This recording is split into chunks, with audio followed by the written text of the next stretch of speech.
আমরা মোটামুটি কিন্তু এটা জানতাম যে শাকিব ভাইয়ের আপকামিং প্রজেক্ট দরদ, এবং এই প্রজেক্টটা কিন্তু মে মাসের প্রথম সপ্তাহে মুক্তি পাওয়ার কথা, এবং এটা যেহেতু একটা pan India project, pan India release, তো সেক্ষেত্রে এটা আমাদের ইন্ডিয়াতে অনেকগুলো ভাষাতে কিন্তু মুক্তি পাবে, এবং তার সঙ্গে সঙ্গে ওপার বাংলাতেও কিন্তু সেম ডেতে কিন্তু মুক্তি পাওয়ার কথা ছিল অ্যাটলিস্ট।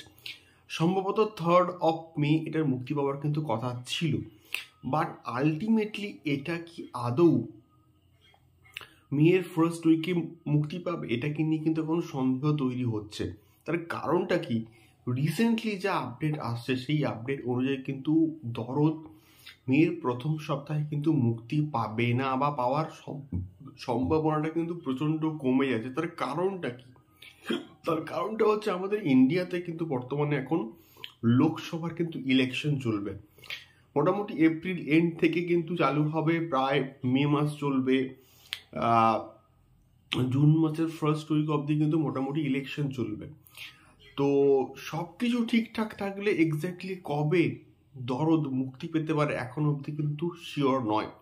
বাট মেকার্সটা এবং তার সঙ্গে সঙ্গে কিন্তু অনন্য ভাই কিন্তু এটাও জানিয়েছেন যে মোটামুটি এপ্রিলের ফার্স্ট উইকের মধ্যে কিন্তু তারা একটা ডিসিশন নিয়ে নেবেন যে এক্স্যাক্টলি দরদ কবে মুক্তি পাচ্ছে। এবং যেহেতু এটা হিউজ বাজেটের একটা প্রজেক্ট, একটা দারুণ একটা ছবি আসছে, এবং এই প্রজেক্টের প্রমোশনও খুব ব্যাপক আকারে কিন্তু মোটামুটি করা হবে। তো সব দিক থেকে বিচার করলে তারা কিন্তু মোটামুটি এপ্রিলের ফার্স্ট উইক এর মধ্যেই কিন্তু একটা সিদ্ধান্ত নেবেন যে তারা এক্স্যাক্টলি দরদটাকে কবে মুক্তি দেবেন।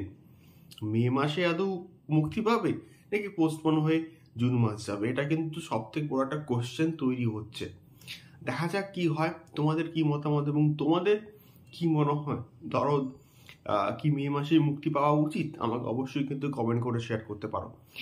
এখনকার ভিডিওটা এই অবধি, দেখা হচ্ছে পরবর্তী ভিডিওতে আরো অনেক অনেক এক্সক্লুসিভ আপডেটস নিয়ে। টাটা।